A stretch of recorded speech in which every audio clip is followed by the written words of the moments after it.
Hello friends, how are you? So today we will learn about making interactive notifications in iOS.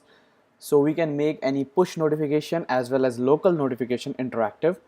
Interactive means basically whenever a notification comes in our phone, we just drag our notification a bit and we'll see two buttons and we just perform some actions just like the WhatsApp app or the Gmail app, the reply archive button and the text input which we can do when the app is in background. So for those things we just need to use these classes, the UI user notification action and the UI mutable user notification action. So we will be using these classes and we will be building a simple sample on how to make an interactive notifications. So let's get started. So we will open the Xcode and I will create a new project. I will name this project as interactive notifications.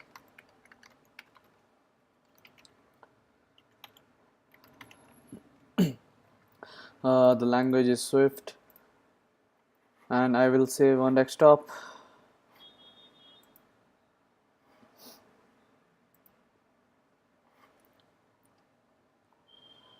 Okay. I'm going to make a button here and on click of that button I will just schedule a local notification which will fire after 5 seconds after clicking the button. So I'll take a UI button here. Just quickly put the auto layout constraints vertically, top layout and center horizontally in container and provide the action of this button in the view control. So control click or drag or right click drag when you're using mouse.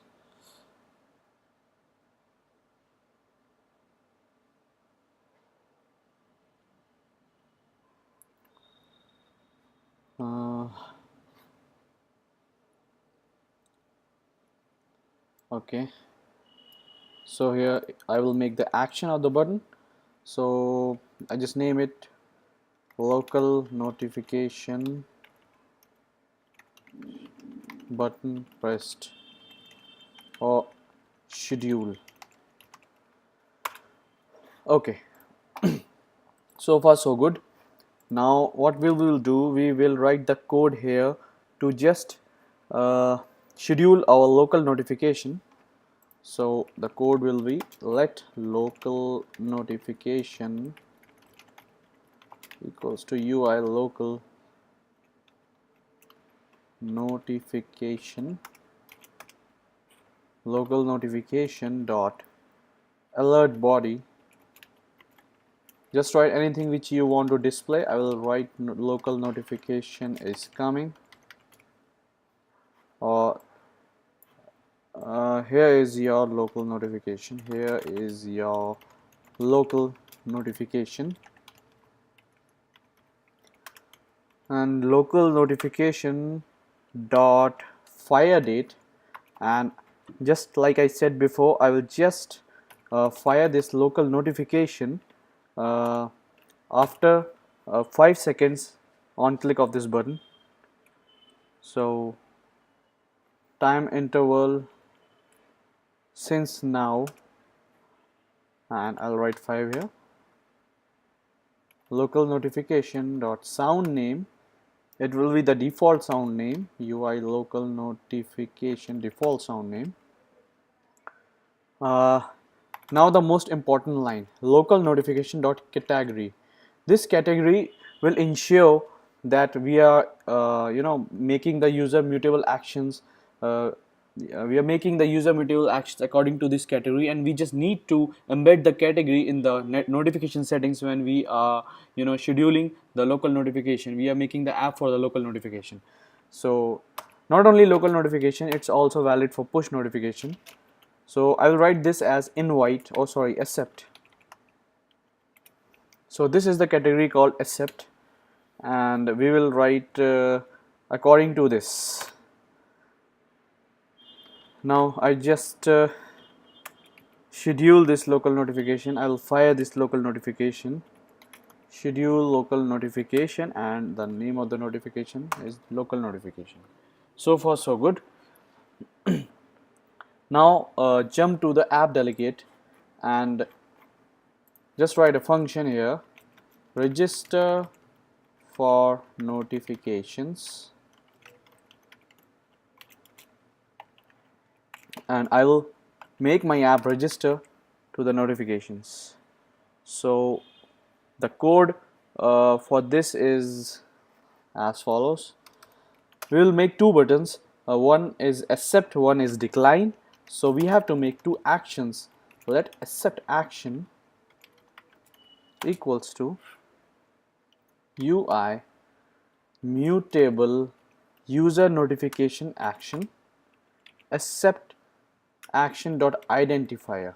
This is the most important thing because we will whenever the user click on accept button, with the help of this identifier only we can uh, uh, identify that accept button is clicked and we have to perform some some kind of action on accept. So I will give the identifier as accept, then I'll give the title which will be displayed in the notification bar, and that will be accept dot action dot destructive equals to false. This is because this is not a destructive button. Destructive button will automatically change to red color, so it's not the destructive one. Accept action dot authentication required is false. It means that we don't want any kind of authentication or any kind. If the phone is logged, it doesn't want any authentication. Whenever I click on this button, it will just process the request. You can make it true as per your choice. And accept action dot behavior, there are two types of behavior. One is the text input, which you will see on the messaging app and the WhatsApp kind of thing. So we will make it as default for the time being, and I will later on cover the text input part too. Okay, fine. Now I make similar things with the decline button as UI mutable user notification action. I'll just copy these and I will replace the action with decline action. And decline is something called destructive. The identifier will be decline, and the title will be decline, and behavior is default, so everything is okay. Now let's make the category. So the category will be UI mutable user notification category dot identifier equals to the identifier which I gave in our local notification, that is accept. Let's make it as local notification, not accept, local notification. So we will give the identifier as local notification. Make sure the identifier of your notification and the identifier in this category is provided the same, and then we will add the actions here, set actions. It accepts an array of actions and the context. So the array the decline button and the accept button, and it is default. The context is default. So this array basically decides which button will come on which place. So decline button will be on left and the accept button will be on right. Now we will make the categories with the help of this set UI user notification category equals to category, and we will make now the settings UI user notification settings for types. And now the types are, as you know, dot alert, dot badge dot sound, and the categories are categories.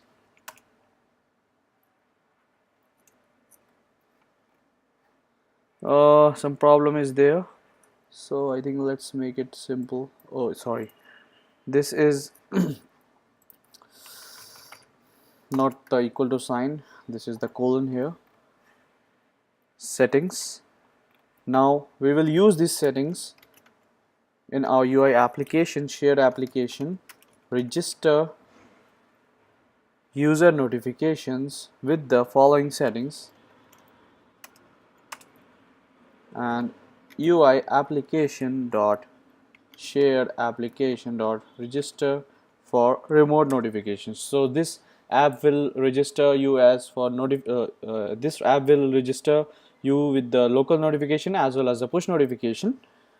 So we'll call this function in our date finish launching, register for notifications.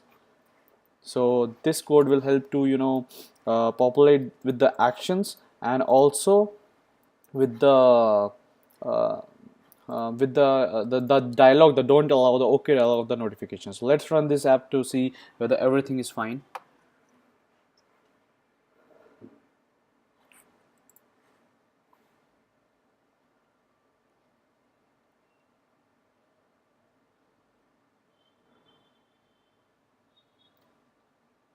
So it's running.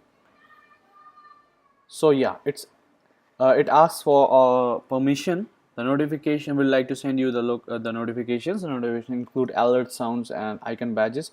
So just click on OK, and I'll click on this button, and there will be a local notification fired just after the 5 seconds when I click the button. So I'll click the button and I make the app on background. So here the local notification comes, and now when I drag this notification, I see two buttons, accept and decline.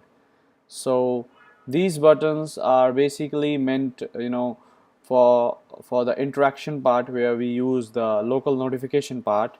uh, uh, so we have to handle the click events of this accept and decline button, because currently we don't see anything handy here. We just click on accept and the app opens up, so we haven't used anything special here. So we have to handle whether user has clicked the accept button or the decline button. So I forgot to mention one line, and that is the activation mode. So accept action dot activation mode dot background or foreground. If I write this, by default it's foreground, but if I write as background, it will not open the app as such. Similarly for the decline button. So I'll run the project again and show you that the app won't be opened here when we click on any of the interactive buttons.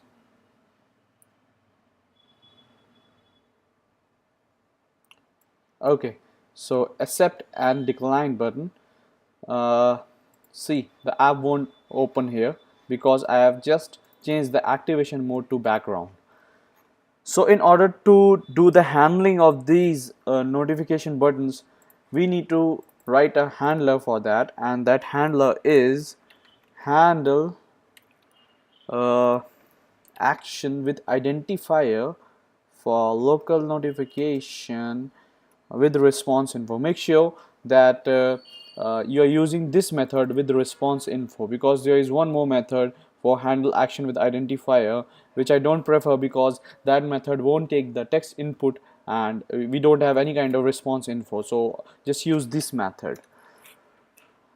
Now just the filter the identifier. If the identifier is accept button, do these things. I'm just printing for the time being. Print accept clicked, else if identifier double equals to decline, then decline clicked. And you can do whatever you want. You want to save something, you want to save something in core data, or you want to save, you want to perform some action on that. So you can do various things in this particular method, handle action with identifier. Okay, so far so good. And finally, completion handler.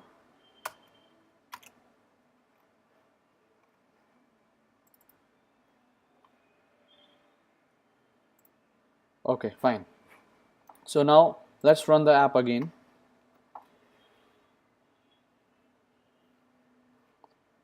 And I'll click on the button and there will be a notification fired. Yes. Now I click on accept button. As soon as I click on accept button, it will come in this handled action with identifier, and it will print accept clicked because the identifier was accept, and it will come in this particular piece of block. I'll again run that app and I will click the decline button, and it's a decline button here. So decline click will come. Now I'm going to do with some other way. I'll just fire local notification again, and I'm going to open this from here in the notification screen, and we can also perform any events while sliding this the accept and the decline button. Decline button is a destructive button, so it's automatically colored to red, and accept is not a destructive button, so we can perform the actions by this accept or decline. So I'll click on accept again and you'll see accept clicked. So in this way we can handle the interactive notification part and do any of the actions. So when user clicks accept, do something in this particular piece of code, in this particular block, and in this else block we'll use when the user clicks on decline. So now the third thing comes when we just need to use the text input. So let's say not the behavior is not default on accept, it should be a text input. So what will happen here, I'll just run the app for you and show you the difference. So here's a local notification. As soon as I clicked on accept, there is something, there is a text view open for me, and I can write anything here. So let's say I write hello and I click on send. Okay, we know that accept was clicked, but we don't know what we haven't passed the hello part, the text input part. So that text input part will come in response info. So I will now just write the response info part, and I'll just fetch the information for you. So this is the UI user notification action action response typed text key, a very long term. UI user notification action response type text key, and I'm going to just print the reply, unwrap it, and now see.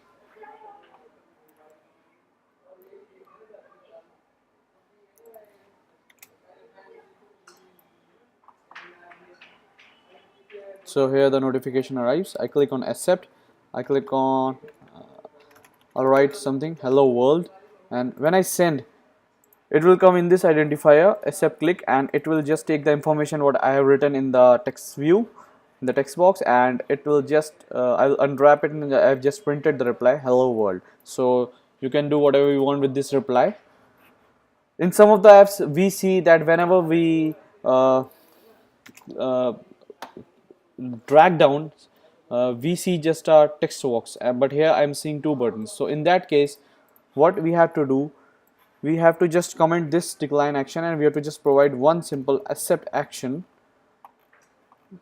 and then see what happens. We don't have a decline action now anymore button.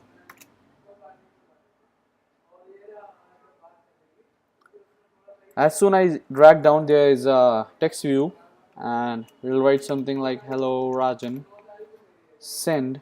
So we are again into the accept click block, and hello Rajan will be printed here, and you can do whatever you want with that.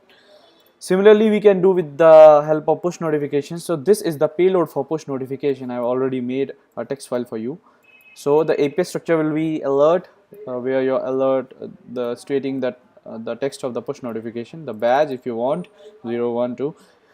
Here is the category we just need to write. Just like the category I have written here, local notification, and I pass the same category here in the category identify in app delegate, the local notification. We have to write the same category in push notification. We have to write this field in the payload and send from the server, our local server. So as soon it should be push notification or any other category you want, you name.